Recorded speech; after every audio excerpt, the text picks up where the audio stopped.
que a gente tem uma necessidade de aceitar como verdadeiro aquilo que se pode comprovar.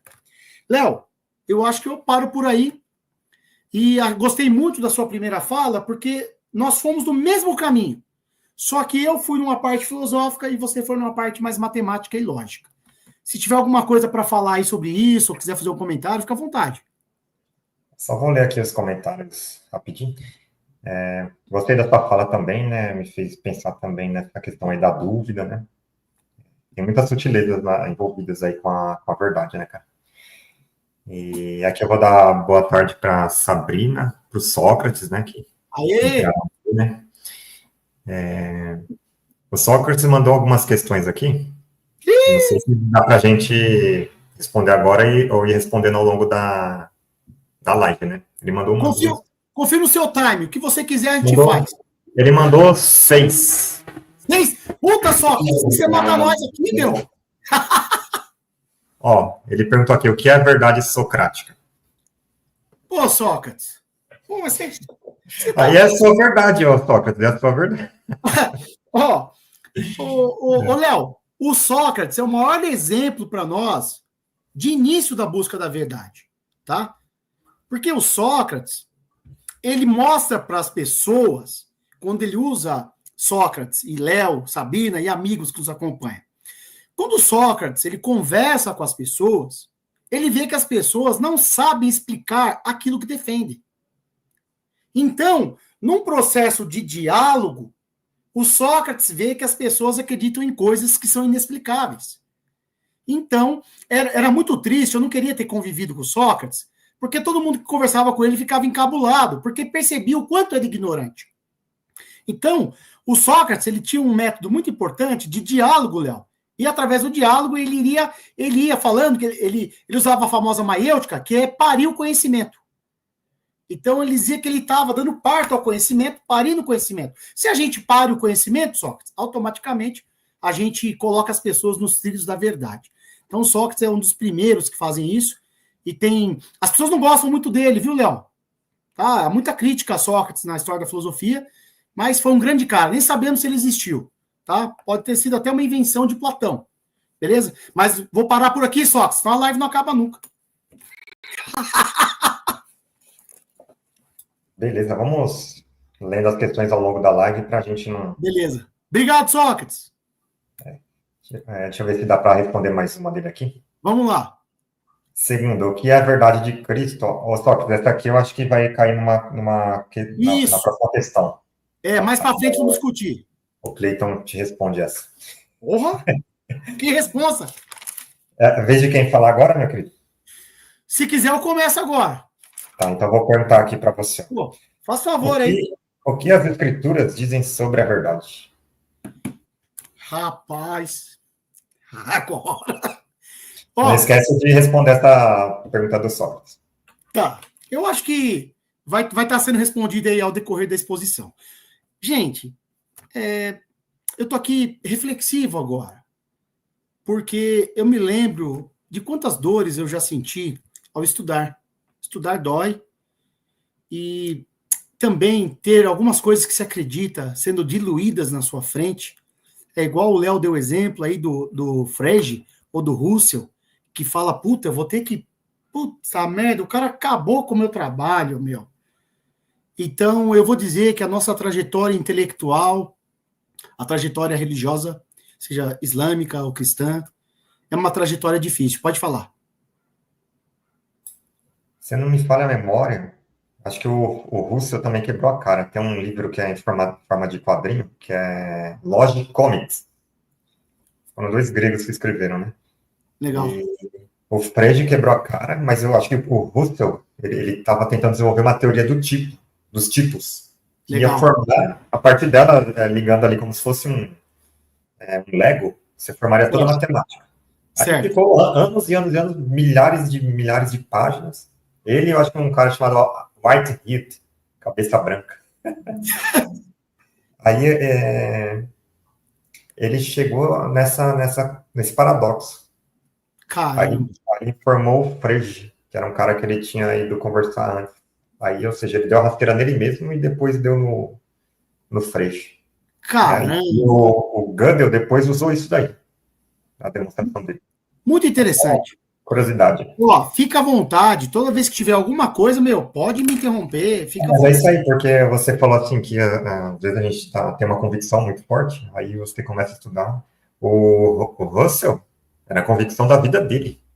Nossa, é duro. É duro, essas coisas são muito duras. E até o próprio caminho da história da ciência, muitos viram em vida as suas teorias serem demolidas. Viram em vida. Né? Mas quando eu estou falando agora das convicções, eu estou falando das questões religiosas. Né? Então, quando a gente vai falar da questão do que as escrituras dizem sobre a verdade, a gente primeiro tem que estar ciente, tá? Que existe um problema que envolve dogma e verdade. Então, quando a gente vai falar de religião e das escrituras, a gente tem que entender que há um problema, há um incômodo, há uma disputa entre a verdade e o dogma, ou o dogma e a verdade, tá? Então, eu diria que a religião ela vive um conflito e um paradoxo. Porque o que acontece? Se a gente for ver a definição de dogma, por exemplo, tá, ó, ponto fundamental de uma doutrina religiosa, apresentado como certo e indiscutível. Ou então qualquer doutrina filosófica, política, de caráter indiscutível. Porque também tem dogma científico. Não tem só dogma religioso. Há dogma científico também. Só que o que vai acontecer? A gente tem que entender duas coisas. A primeira, Léo, desculpa eu inserir a questão do dogma, mas é muito importante para entendermos a verdade dentro do contexto religioso. Né? E quando a gente vai falar de dogma, existe já de cara as pessoas que não estudam religião, elas pensam que o dogma é uma coisa ruim. E eu vou dizer que depende. O que acontece é que, ao longo da história do desenvolvimento, por exemplo, cristão, vão surgindo falsos ensinamentos, Léo. E aí cria-se o dogma, por exemplo, como luta contra o falso ensinamento. Tá certo? Então, o dogma, em termos filosóficos, teológicos, ele surge como defesa da fé. Então, veja, peraí. Quando eu falo da discussão, eu posso olhar o dogma como algo intransigente. Beleza? Quando eu olho de um ponto de vista científico, de um ponto de vista técnico, filosófico. Mas quando eu olho da religião pela religião, o dogma não surge para apontar uma verdade. O dogma surge para defender uma verdade que a religião apregou. Certo? Então, eu gostaria de ler para vocês, Léo, um trecho de um teólogo que eu tenho, assim, grande estima, que é o Paul Tillich, tá? E ele escreveu esse livro aqui, História do Pensamento Cristão, e eu vou ler um trecho aqui para vocês, e peço desculpa se demorar um pouco, mas, diz assim: todos os dogmas foram formulados negativamente para combater interpretações errôneas aparecidas dentro da própria igreja. É o caso, por exemplo, do credo apostólico. Tomemos como primeiro artigo desse credo, creio em Deus Pai Todo-Poderoso. Aí ele vai discorrendo aqui, aí depois, mais para frente, ele diz assim, lá na página 21, podemos chamá-los de doutrina protetoras, pois pretendiam proteger a substância da mensagem bíblica. O que é a substância da mensagem bíblica? A essência do texto bíblico. Então, a primeira coisa que eu quero esclarecer para as pessoas e trazer aqui como aprendizado é: o dogma, enquanto uma coisa inquestionável, é mal visto de fora para dentro da religião. Dentro da religião, ele pode ser mal visto por ser intolerante, mas quando ele surge, ele não surge para ser intolerante e mal visto, ele surge para defender a substância da fé. Acho que essa foi boa, hein, Léo? Essa foi boa. Então, os dogmas nem sempre são negativos. Outra questão importante, tá? Que é o seguinte, o ser religioso, infelizmente, ele flerta muito com o dogma. Então, ele não consegue soltar do dogma, ele fica preso a ele. E, na verdade, o que vai acontecer? O ser religioso, ele não deve estar preso ao dogma, ele deve estar preso à verdade. Tá certo? Só que se nós formos pegar e caímos na verdade, tal como a filosofia e a ciência quer, nós não vamos conseguir encaixar a religião nesse quadrado, Léo. Nós não vamos conseguir. Se a gente pegar o modo filosófico de explicar a verdade, o modo científico de explicar a verdade, nós não vamos conseguir encaixar a religião lá dentro. Tá? Por quê? Porque a religião tem coisas que são inerentes a ela própria, tá? Uma outra coisa também, que eu quero ler para vocês rapidinho, é o seguinte, veja só, por que eu falo, Léo, que isso não deve ser uma preocupação para nós? Veja só, lá na página 23, História do Pensamento Cristão, o elemento de dúvida é um elemento da própria fé.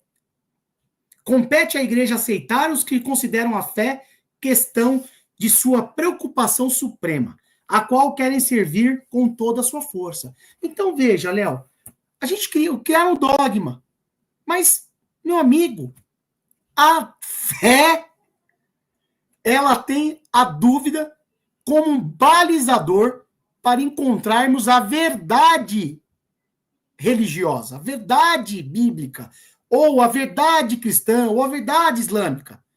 Então, quando uma pessoa diz, olha, você não tem a verdade, por exemplo, você consegue comprovar tal coisa?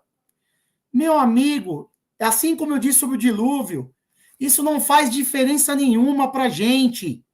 Não faz diferença.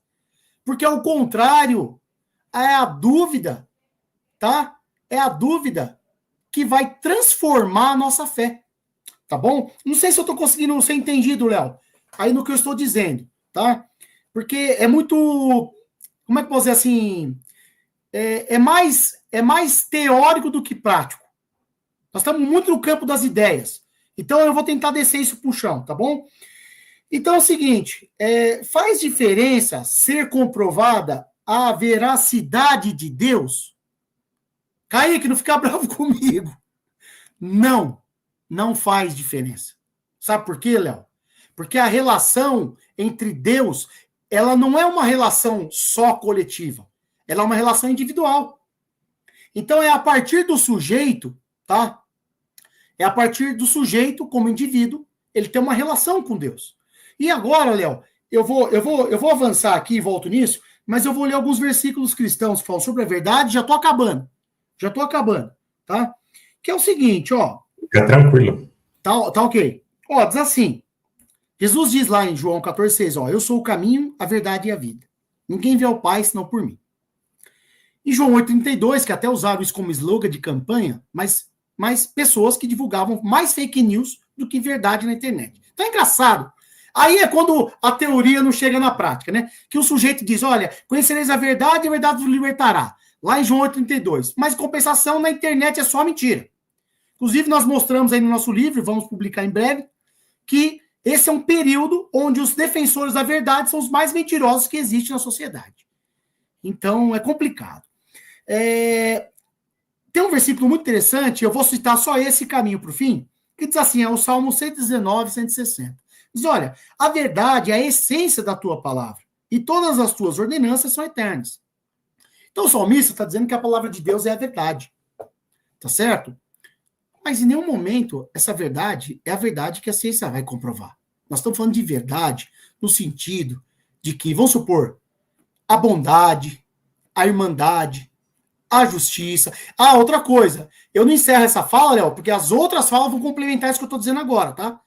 As falas seguintes. Mas olha, a bondade, a mudança de vida, a boa conduta, a irmandade, o amor, todas essas questões não são verdades para todos, mas para um cristão deve ser verdade, Léo.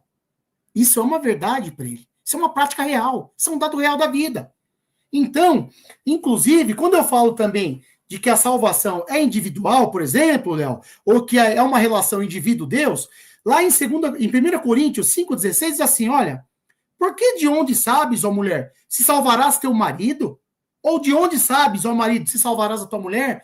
Léo, a verdade é uma só, nós somos um coletivo enquanto irmandade, mas enquanto relação com Deus, nós somos indivíduos. Então, se para você mentir, Deus é uma mentira, para mim não é. Só que se eu for enquadrar isso no parâmetro lógico-científico, não vai bater as ideias. Não vai bater. Se bem que existem argumentos lógicos para comprovar a existência de Deus, tá? Por exemplo, quando Descartes diz, se pensar é sinônimo de existir, se eu penso em Deus, Deus existe também. Eu poderia dizer isso. Tá certo? Então eu concluo dizendo o seguinte, a relação da verdade em relação a Deus é uma relação mediada pela fé, tá? Então, se eu for tentar enquadrar as questões religiosas dentro da fé, dentro da lógica científica e filosófica, eu vou dizer que, eu poderia dizer, não é verdade. Só que a verdade religiosa não é essa questão concreta que se espera encontrar no método científico. Essa é uma verdade dada ao indivíduo, tá? Que se comprova na sua transformação de vida. É na sua conduta. É aí que se comprova a verdade. Então, qual é a prática da verdade das escrituras? É as atitudes das pessoas que a seguem. Se a pessoa segue perto da... Aí você consegue comprovar essa verdade. Parece um estratagema retórico, mas não é. A comprovação da verdade vai vir a partir disso. Desculpa, falei demais, mano. Falei demais, perdão. Que isso? O Sócrates tinha perguntado o que é a verdade de Cristo. Você poderia retomar para responder ele? Ô, Sócrates, desculpa, tanta coisa aqui. Eu falei pro Léo que uma das lives que mais tem dado trabalho até agora, parece que é sempre a última, mas como essa é a última, essa é a que mais deu trabalho até aqui. Porque é um tema muito, muito espinhoso e gigantesco. Sobre a questão da verdade de Cristo, o que acontece é o seguinte: Cristo tem uma trajetória irrefutável. Ele tem uma trajetória inquestionável do ponto de vista humano e do ponto de vista de fé.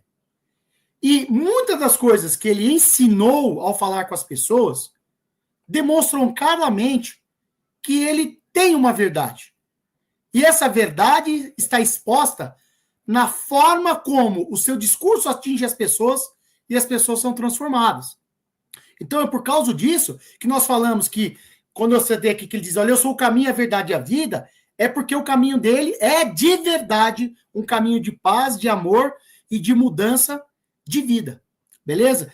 Então, eu não sei se você está perguntando em termos históricos, mas em termos históricos eu não preciso nem responder, porque não há ninguém em sã consciência que questione que existiu um homem chamado Jesus Cristo, que viveu onde a região da Palestina, de Israel e etc. Não há ninguém que conteste isso, tá? Com você aí, Leozão.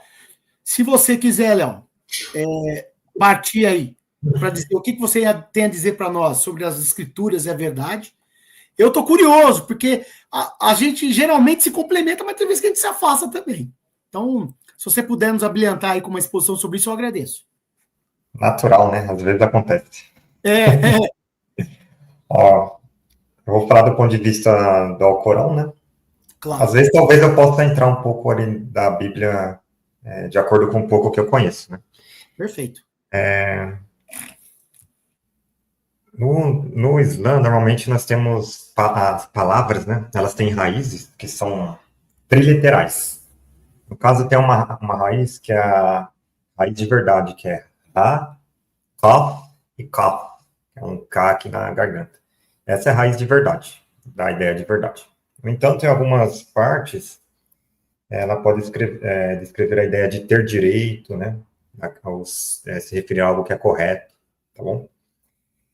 E ela aparece ali de acordo com o banco de dados da Universidade de Leeds, que os caras pegaram, eles mapearam todas as palavras do Alcorão e todas as ocorrências. Por exemplo, Haq, eles colocaram assim, aparece em tal versículo, tal, todos os versículos do Alcorão, em ordem até o versículo 10.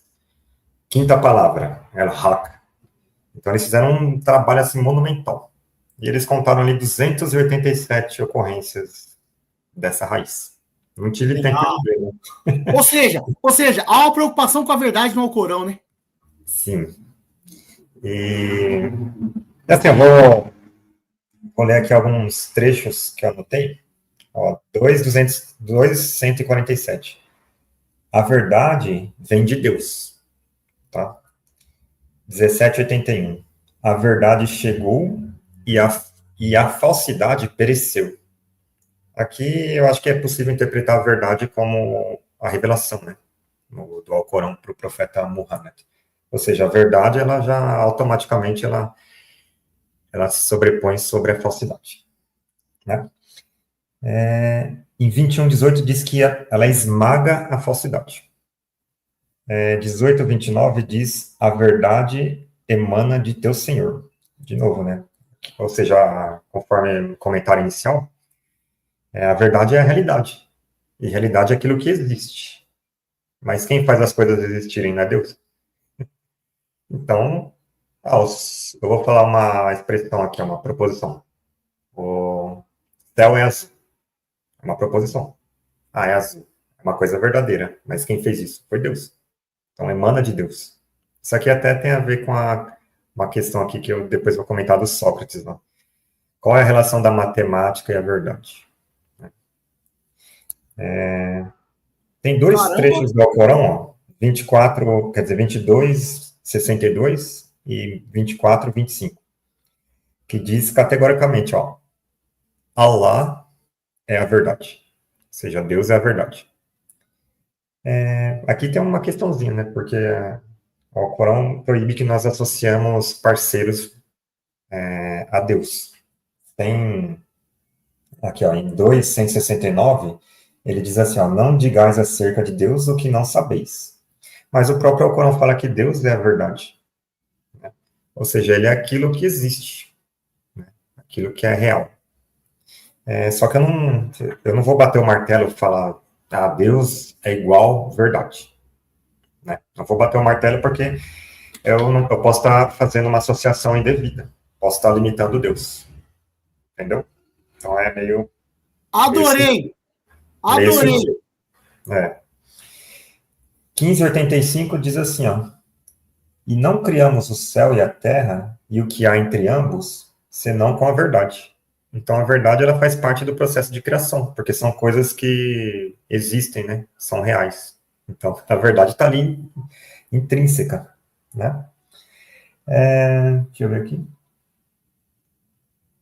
Ó, no caso aqui, ó, esconder a verdade. Uma anotação que eu fiz, ó. Eu esconder a verdade é diferente de mentir, né? Eu mentir é uma coisa, agora esconder a verdade é outra. Por exemplo, imagina que eu sou rico, hein? Eu posso esconder isso. Eu posso andar na rua de Havaiana, com a roupinha toda, né? Parecia que eu estava trabalhando pintando uma casa, né? Eu estou escondendo a verdade. Mas isso é diferente de mentir, né? Mas a gente vai entrar nessa questão depois. Agora, sobre Jesus, né, que o Sócrates perguntou, o que é a verdade de Jesus, né, de Cristo? No Alcorão, a verdade de Cristo é a mesma de todos os profetas. Eles falam, adore a Deus, né, siga as orientações de Deus, né, seja temente a Deus. Essa é a mensagem, né? E do monoteísmo, né? Deus é único, não adore outras divindades além de Deus. Então, no Islã, a verdade de Cristo é essa. Tá? E, para terminar, eu esqueci de falar uma coisinha dos dois tipos de raciocínio que existem, né? Eu já vou aproveitar e responder essa questão do Sócrates. Tá? Existe o raciocínio indutivo e o dedutivo. O indutivo é o exemplo mais engraçado que eu conheço é do cachaceiro. Né? Ó, imagine que você é um cara que só anda no bar. Só tá no bar, só um cara que bebe. Quer dizer que você é um cachaceiro? Não, né? Mas é bem provável. Então, essa aí é a indução. Essa é a indução. Os caras, isso aí é um cachaceiro, né? E o dedutivo não sei se foi Sócrates, acho que foi Sócrates que falou, todo homem é mortal. Sócrates é mortal. Então, fatalmente, Sócrates é mortal. E todo homem vai morrer. E todo homem vai morrer. Aí, entrando aqui na questão do Sócrates, ó, qual a relação da matemática e a verdade?